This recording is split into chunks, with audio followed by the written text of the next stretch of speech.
할렐루야. 충성교회 주일 아침 예배 나오신 여러분 모두를 주님의 이름으로 환영하고 축복합니다.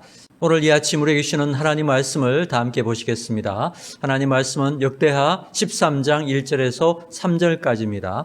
구약성경 672페이지에 있습니다. 본문의 말씀을 우리 다 함께 한 목소리로 봉독하겠습니다. 말씀 봉독할 때에 주님의 음성이 우리 모든 심령들에게 들려지기를 바랍니다. 함께 봉독하겠습니다. 여로보암 왕 18째 해에 아비야가 유다의 왕이 되고 예루살렘에서 3년 동안 다스리니라. 그의 어머니 이름은 미가야요 브리아 사람 우리엘의 딸이더라. 아비야가 여로보암과 더불어 싸울새 아비야는 싸움에 용감한 군사 40만 명을 택하여 싸움을 준비하였고 여로보암은 큰 용사 80만 명을 택하여 그와 대진한지라. 아멘. 말씀 나누기 전에 함께 기도드리겠습니다. 하나님 아버지, 하나님이 약속하신 복 주시는 주일, 부활의 날, 주님의 존전에서 예배할 수 있도록 인도하심에 감사드립니다. 지난 한 주 동안 세상에 살아가면서 유혹의 욕심을 따라 썩어져가는 구습을 쫓아 살았던 우리의 죄와 허물을 예수 그리스도의 보혈로 씻어 주시옵소서.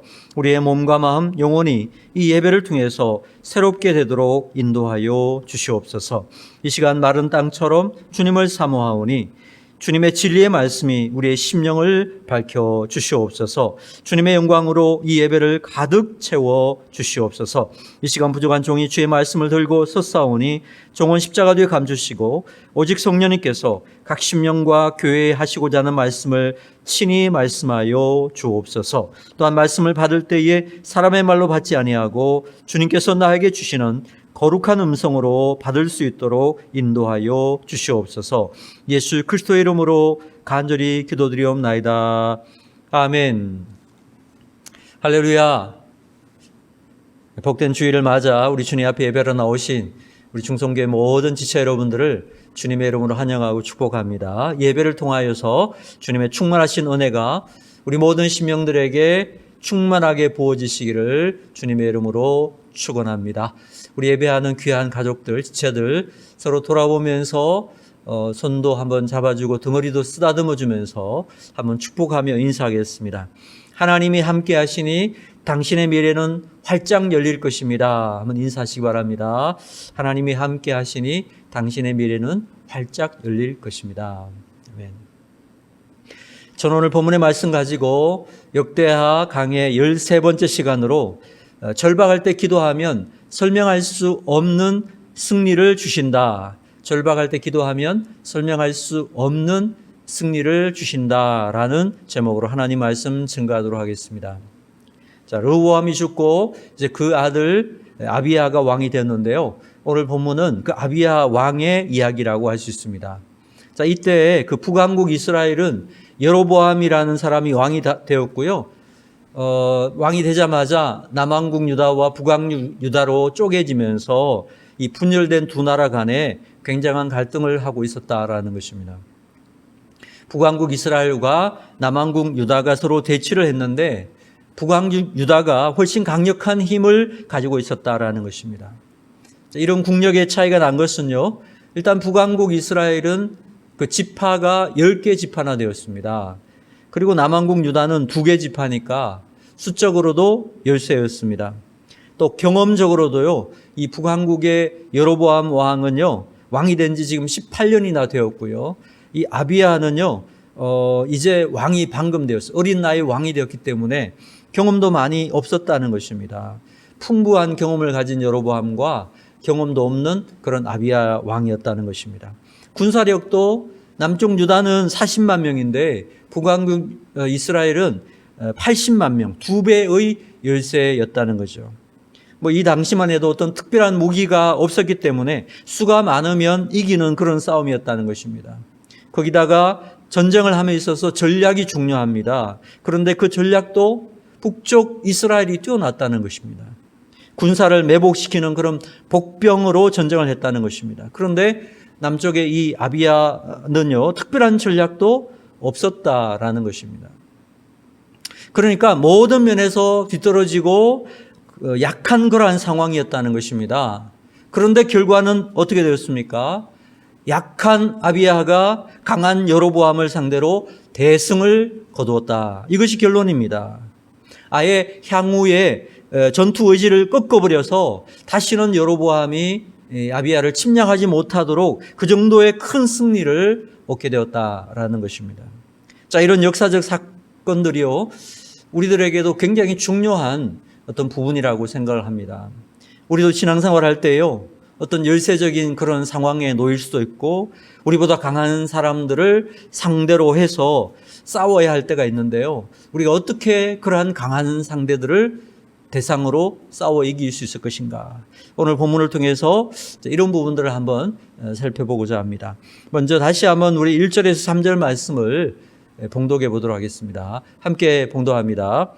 여로보암 왕 18째 해에 아비야가 유다의 왕이 되고 예루살렘에서 3년 동안 다스리니라. 그의 어머니의 이름은 미가야요 기브아 사람 우리엘의 딸이더라. 아비야가 여로보암과 더불어 싸울 새 아비야는 싸움에 용감한 군사 40만 명을 택하여 싸움을 준비하였고 여로보암은 큰 용사 80만 명을 택하여 그와 대진한지라. 전략적으로 수적으로 열셈에도 불구하고 승리했다는 거죠. 그 승리의 비결이 뭐냐? 오늘 본문을 통해서 두 가지의 그 비결을 한번 살펴보도록 하겠습니다. 첫 번째는 신앙적 유산의 힘이 굉장히 중요하다. 그 신앙적 유산의 힘으로 승리했다라는 것입니다. 자, 2절에 보시면 아비야의 어머니를 밝히고 있죠. 미가야이라는 사람이고요, 우리엘의 딸이다, 이렇게 기록되어 있습니다. 이 우리엘이라는 사람을 앞쪽에 살펴보면요, 압살롬 가문의 사람이라는 거예요. 압살롬이 누굽니까? 다윗의 아들이죠. 그러니까 다윗의 후손으로 믿음의 가문 출신이었다라는 것입니다. 이것을 강조하고 있습니다. 우리가 지난 시간에는 르호보암을 살펴봤는데 르호보암의 신앙이 변덕스럽고 마치 영적인 조울증 환자처럼 오르락내리락 하는 그런 이유가 무엇이었습니까? 그 어머니의 신앙적 영향력 때문이었다, 이런 진단을 했잖아요. 르호보암의 어머니는 그 암몬 사람이었다고 그랬죠. 그러니까 유대인이 아니었다는 것입니다. 유대인들은요, 이 신앙의 전성의 양육자, 주 양육자로서 아버지를 생각하지 않습니다. 어머니를 꼽습니다. 아버지가 이방인이라도요, 어머니가 유대인이면요, 그 자녀들은 유대인으로 보는 거예요. 모계를 통해서 신앙이 전승된다고 보는 것입니다. 르호보암은 그 어머니가 암몬 사람이었으니까 그 신앙이 어머니 영향을 받아가지고 굉장히 신앙적으로 굴곡이 많았었고요. 이 아비야는 그 어머니가 유대인이고 또 다윗의 후손이었다. 그래서 아비야에게 보면 이런 엄청난 신앙적 유산이 있었다라는 것입니다. 이걸 오늘 본문에서 강조하고 있다라는 것입니다. 자, 역대기 저자는요, 이 역대기 시각으로 역대기를 기록했다고 했죠. 역대기 시각이 무엇입니까? 역사를 객관적으로 보기보다는 하나님의 관점으로, 신앙적 관점으로 보는 그런 독특한 시각을 말합니다. 본문에서도 그걸 보여주는 거예요. 이 신앙적 유산이 얼마나 중요하고 또 그것이 어떻게 전승될 수 있느냐. 자녀들에게 신앙적인 그 중요한 영향을 미치는 게 바로 어머니다. 이것을 역대기 저자가 강조하고 있다는 겁니다. 뭐 좀 부담스럽죠. 어머니들 입장에서는. 그렇지만 마음에 새겨야 하는 그런 말씀이라고 생각합니다. 자, 이런 의미에서 우리 자녀들이 어떤 학교를 나왔느냐, 어떤 스펙을 샀느냐, 얼마나 유능한가, 성경은 이런 것을 묻질 않아요. 성경은 네 엄마가 누구냐? 이렇게 물어본다는 것입니다. 네 어머니가 누구냐? 그 어머니의 신앙이 그 아이들에게 영향을 미칠 수 있다라는 것이죠. 그래서 우리 그 결혼하지 않은 우리 형제님들, 이렇게 자매님들 보면 결혼하기 전에 꼭 만나보고 탐색해 봐야 할 그 상대방 가문의 사람이 있습니다. 그게 누굴까요? 다른 분은 몰라도 엄마는 만나봐야 된다는 것이죠. 그 엄마가 누구냐? 굉장히 중요하다는 겁니다. 그 어머니의 신앙이 어떤지, 그 엄마와의 관계가 어떠했는지, 이런 부분들을 살펴볼 필요가 있다라는 것입니다. 이걸 미리 알았더라면, 그죠? 좀 후회가 되시는 분도 있죠? 웃으라고 한 이야기입니다. 아비야는 엄마가 좋았다. 신앙의 엄마였다. 신앙의 그 유산이 아비야에게 물려받았고 그 아비야가 신앙적 유산으로 지금 아비야 되게 했다. 이렇게 성경이 말씀하고 있습니다. 자, 이제 전쟁을 하는데요. 우리가 보통 생각할 때 전쟁에 승리하려면 군사수가 얼마냐, 누가 더 많으냐, 어떠한 전략을 가지고 있느냐 이런 것을 꼽잖아요. 그런데 오늘 본문에 보면 그것을 다 무시하고 있어요. 그게 적용이 안 돼요. 오늘 이 전쟁은 하나님이 누구와 함께 하느냐 이것이 승패를 가르게 되었다라는 것입니다. 하나님이 누구와 함께 하느냐.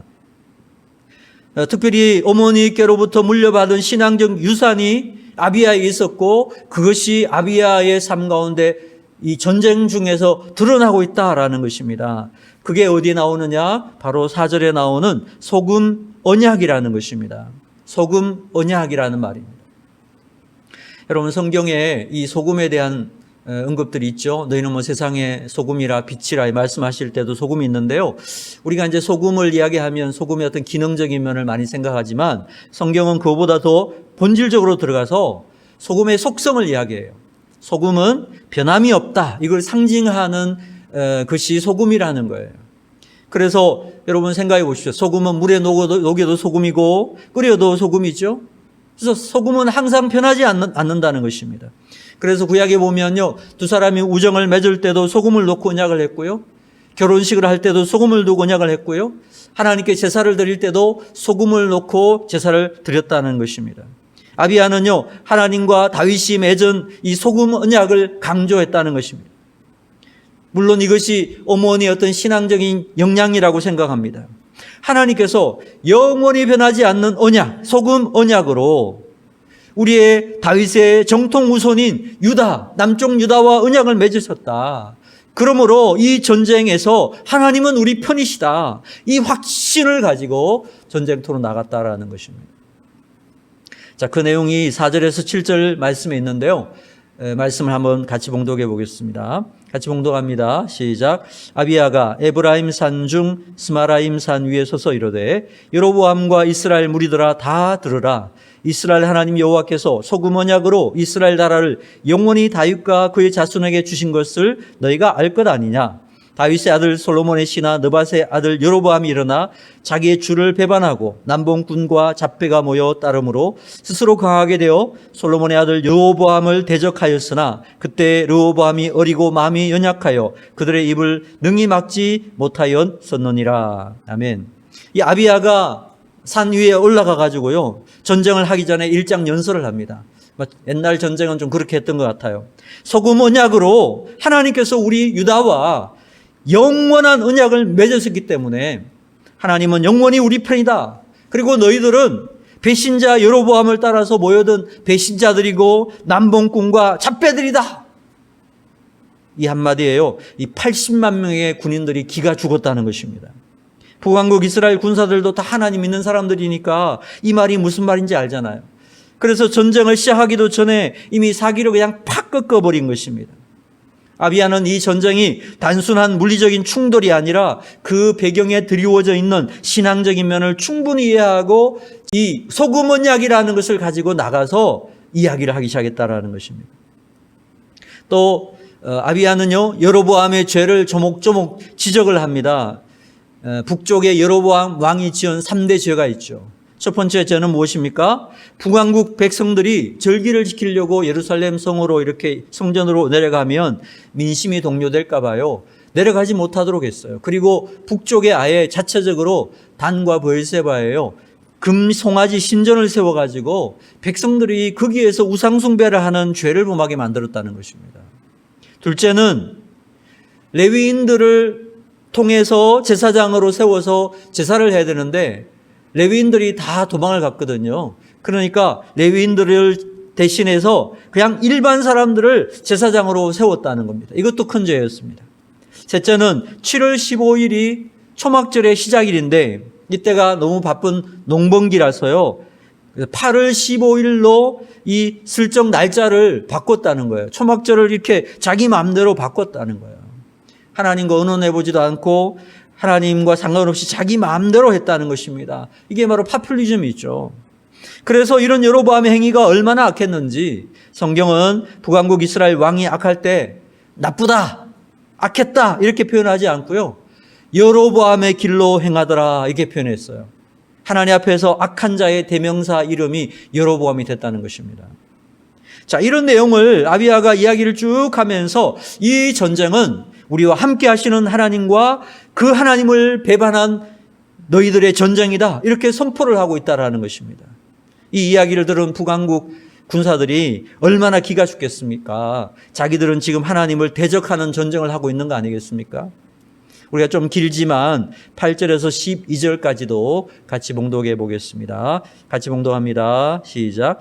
이제 너희가 또 다윗 자손의 손으로 다스리는 여호와의 나라를 대적하려 하는도다. 너희는 큰 무리요 또 여로보암이 너희를 위하여 신으로 만든 금송아지들이 너희와 함께 있도다. 너희가 아론 자손인 여호와의 제사장들과 레위 사람들을 쫓아내고 이방 백성들의 풍속을 따라 제사장을 삼지 아니하였느냐? 누구를 막론하고 어린 수송아지 1마리와 순양 7마리를 끌고 와서 장립을 받고자 하는 자마다 허무한 신들의 제사장이 될 수 있도다.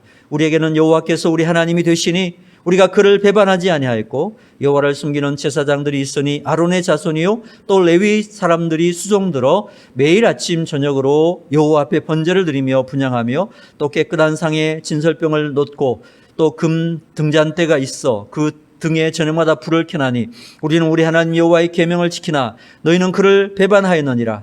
하나님이 우리와 함께하사 우리의 머리가 되시고 그의 제사장들도 우리와 함께하여 전쟁의 나팔을 불어 너희를 공격하느니라. 이스라엘 자손들아 너희 조상들의 하나님 여호와와 싸우지 말라. 너희가 형통하지 못하리라. 우리는 하나님 앞에 예배드리는 사람들이고 너희는 다 가짜들이 아니냐. 조상들의 그 하나님 여호와와 싸우지 말라. 너희가 형통하지 못하리라. 이러면서 이야기를 하니까 이야기를 들었던 북왕국 이스라엘의 군사들이 얼마나 사기가 꺾이겠어요. 이 아비야는 전쟁을 단순한 물리적인 충돌 현상으로 보지 않았다는 거죠.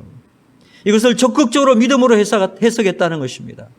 하나님의 편에 선 우리, 그리고 오합지졸 너희, 하나님을 배반한 너희, 그러니까 우리 편에는 자신감과 확신이 들지만은 대적에게는 사기저와 낙심이 찾아올 수밖에 없게 되었다는 것입니다.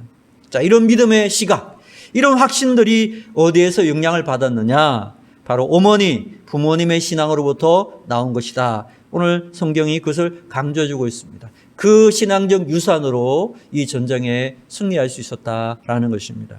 우리 땅 살아간 동안에 아비야와 같은 믿음의 유산을 가진 그런 다음 세대들이 세워지도록 우리 세대가 더욱 기도하고 양육할 수 있어서요. 그래서 믿음으로 승리하는 우리 주님의 백성들이 다 되기를 주님의 이름으로 축원합니다.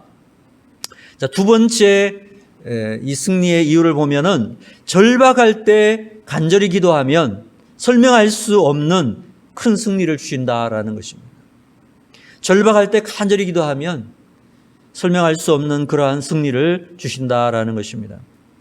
북쪽 이스라엘의 이 여로보암은요, 전략이 좋았습니다. 수도 많았습니다. 그래서 포위하고 복병을 두었다는 것입니다. 13절, 14절을 또 보시겠습니다. 13절, 14절 읽겠습니다. 시작. 여로보암이 유다의 뒤를 둘러 복병하였으므로 그 앞에는 이스라엘 사람들이 있고 그 뒤에는 복병이 있는지라. 유다 사람이 뒤를 돌아보고 자기 앞 뒤에 적병으로 말미암아 여호와께 부르짖고 제사장들은 나팔을 부니라. 여러분, 전쟁할 때요, 이렇게 포위 당한다고 하는 것은 어떤 의미가 있을까요? 정말 절체절명의 그러한 상태에 빠졌다. 사방에 적군으로 둘러싸였을 때요, 그 두려움, 그 절망감이 어떠했을까?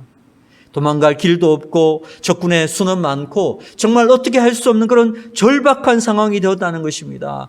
그럴 때 어떻게 했습니까? 오늘 이 말씀 보니까 여호와께 부르짖었다. 여호와께 부르짖었다. 제사장들은 어떻게 했습니까? 제사장들은 나팔을 불었다. 하나님께 간절히 기도했다는 것입니다. 간절히 기도했다.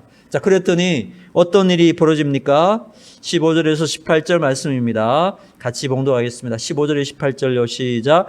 유다 사람이 소리 지르매 유다 사람이 소리 지를 때에 하나님이 여로보암과 온 이스라엘을 아비야와 유다 앞에서 치시니 이스라엘 자손이 유다 앞에서 도망하는지라. 하나님이 그들의 손에 넘기셨으므로 아비야와 그의 백성이 크게 무찌르니 이스라엘이 택한 병사들이 죽임을 당하고 엎드려진 자들이 50만 명이었더라. 그때 이스라엘 자손이 항복하고 유다 자손이 이겼으니 이는 그들의 주상들의 하나님 여호와를 의지하였음이라. 아멘. 자, 하나님께서 개입하셔가지고 여로보암을 치셔서 80만 명이 출전했는데요. 이날 50만 명이 죽임을 당했으니까 완전히 무너지게 된 거죠. 성경에 보면은 그 후로요, 여로보암은 다시금 강성할 수가 없었대요. 너무 많이 죽어가지고 완전히 무너지고 말았다. 포위당한 상태에서 포위한 적군을 향해서 완전히 뒤집는 그 공포와 절망과 두려움 속에서 완전히 뒤집는 그러한 놀라운 승리를 얻게 되었다라는 것입니다. 어떻게 해요? 하나님 앞에 부르짖어 기도함으로 절박한 상황에서 간절히 기도했을 때에 하나님께서 설명할 수 없는 그런 큰 승리를 주셨다라는 것입니다. 사랑하는 여러분, 성경에 보면요, 이렇게 절박한 상황에서 기도할 때 하나님이 응답하셔서 설명할 수 없는 그러한 큰 승리를 주신 사건들이 너무 많이 기록되어 있습니다. 아시는 것처럼 여러분, 여호수아가 여리고성을 점령할 때 어땠습니까? 하루에 한 바퀴씩 이렇게 한 바퀴씩 돌았죠. 그러다 마지막 7째 날에는 7바퀴를 돌고 어떻게 합니까? 소리쳤어요. 여러분, 7바퀴 들고 소리친다고 성이 무너집니까? 그런데 그 견고한 여리고성이 무너져 내렸다는 것입니다. 설명할 수 없는 승리입니다. 다윗과 골리앗이 싸웁니다. 다윗이 골리앗을 향해서 물맷돌 5개 들고 갑니다. 그런데 설명할 수 없는 승리가 다윗에게 주어졌습니다. 여호사밧 왕과 미디앗이 전쟁할 때에 그들은 성가대를 제일 앞에 채우고 찬양하면서 나갔는데요. 전쟁하면 칼 한번 써보지 않았는데 하나님께서 미디안의 군사를 다 물리쳐 주시는 이런 설명할 수 없는 승리를 얻게 되었다.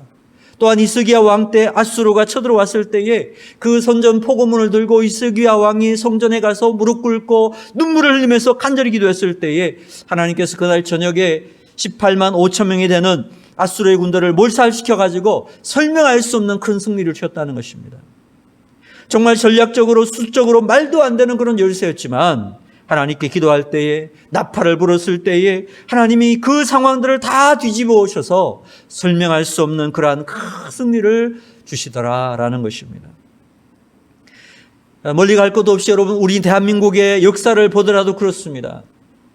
내일이 6월 6일 현충일입니다. 우리나라 근대사에서도요, 6.25 한국 전쟁을 통해서 수많은 사람들이 피를 흘려서 나라를 지키고 또 비극적인 그러한 역사들이 우리 시대에 있었다는 것을 알 수 있습니다. 자, 그런데 이 6.25 전쟁에 기가 막힌 하나님 역사의 손길을 잘 모르는 분들이 있습니다. 우리 역사 가운데 하나님이 개입하셨던 그러한 손길들을 기억하지 못하는 분들이 있다는 것입니다. 그래서 잠깐 소개하고자 합니다. 여러분, 1950년 6월 25일 주일이었는데요, 북한의 김일성이 갑작스럽게 남침을 해가지고 서울이 금방 빼앗겼습니다. 그래서 모두가 피난길에 올랐습니다. 50년 7월 2일에 전쟁이 일어난 지 7일째 되던 주일에 부산으로 피난을 온 이승만 대통령은요, 나라를 위해서 기도해 주십시오 하고 목사님들께 부탁을 했습니다. 그래서 목사님들이 부산 초량교회에서 많은 목사님들과 성도들이 모여서요, 열흘간 금식하며 간절히 기도했다는 것입니다. 열흘간 정말 하나님 앞에 간절한 마음으로 우리 성도들이 기도했습니다. 그랬더니 그 기도가 하나님께 응답되었고요, 기적과 같은 일이 일어나기 시작했다는 것입니다. 기도회를 마치고 3일이 지났을 때에 미국의 트루먼 대통령이요, 유엔 안보리에 한국에다가 이 전쟁을 싸울 수 있게 한국전에다가 유엔군을 파병하자라고 요청을 했습니다. 당시 유엔 안보리 상임이사국이 5개 나라였는데요, 미국, 영국, 프랑스, 중국, 소련 5개 나라였습니다. 그 가운데 한 나라라도 거부권을 행사하면 이 결의안은 무산돼서 파병을 할 수 없게 되었다는 것입니다. 그런데 놀라운 사실은 이날 소련 대표가 회의를 참석하러 오던 중에 그가 탔던 캐딜락 차의 엔진이 고장이 나서 그날 회의에 참석하지 못했다는 것입니다. 그래서 소련을 제외한 나머지 나라들이 다 동의를 하게 돼가지고 한국 파병이 결정이 되었다라는 것입니다. 그래서 유엔군이 참전을 할 수 있었다라는 것입니다. 또 일본 오키나와에 주둔하던 메가더 사령부가요, 이 낙동강 전투를 이기려면 B-29기 폭격기가 출격을 해야 되는데 당시에 7월이니까 장마철이라 비가 오는데 너무너무 많이 와가지고 도저히 뜰 수 없는 그런 상황이 되었다고 합니다. 이때 또 이승만 대통령은 비가 오지 않게 해달라고 목사님들과 성도님들께 간절히 기도해달라고 요청을 했습니다. 초량교회에 모였던 많은 성도들이 모여서 열흘 동안 금식하면서 비가 오지 않게 해달라고 간절히 기도했습니다. 하나님이 이 기도에도 응답하셔서 금식 기도 중에 단 하루도 비가 오지 않게 되었고요. 이로 인해서 낙동강 전투에서 B-29기 폭격기가 융단 폭격을 하면서 북한군이 물러가게 되면서 그 후에 인천 상륙 작전을 승리하게 되면서 결국 수도를 회복하고 오늘 자유민주주의 대한민국이 여기까지 오게 되었다. 여러분 어때요? 정말 하나님의 기가 막힌 개입들이 있었다는 걸 알 수 있죠. 사랑하시는 여러분, 우리 대한민국은요, 재헌국회가 시작될 때부터 기도하며 시작한 나라입니다. 하나님께서 대한민국을 기억해 주시고 붙들어 주시고 지금까지 수많은 위기 가운데 있었지만 건져주시고 인도하고 계시다는 사실 여러분 확신하십니까? 위기 때마다 절박해질 때마다 기도하는 성도들이 있었습니다. 그들이 간절히 기도했을 때에 하나님은요 우리 이 역사 가운데 설명할 수 없는 그러한 승리들을 허락해 주셨다라는 것입니다. 할렐루야. 이런 믿음을 가지고 기도하고 이런 기도의 응답을 받는 교회, 또 이러한 성도들이 모여있는 교회, 숫자가 문제가 아니라 그러한 성도들이 모였을 때에 그 교회는 하나님이 역사하시는 강력한 교회가 될 줄로 믿습니다.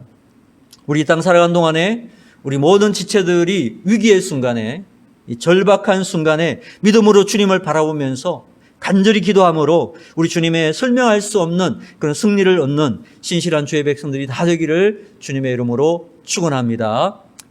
기도하시겠습니다. 살아계신 하나님, 로보암보다 아비야의 믿음이 더욱 강건했던 것처럼 우리 다음 세대의 믿음이 더욱 강건할 수 있도록 은혜를 부어 주시옵소서. 사방이 포위된 듯한 두려움에 사로잡힐 때에 절망되신 소망을 가지고 하나님께 기도하게 하시며 주님의 도우심으로 설명할 수 없는 큰 승리를 얻는 우리 모든 지체들이 되도록 인도하여 주시옵소서. 예수 그리스도 이름으로 간절히 축복하며 기도드리옵나이다. 아멘.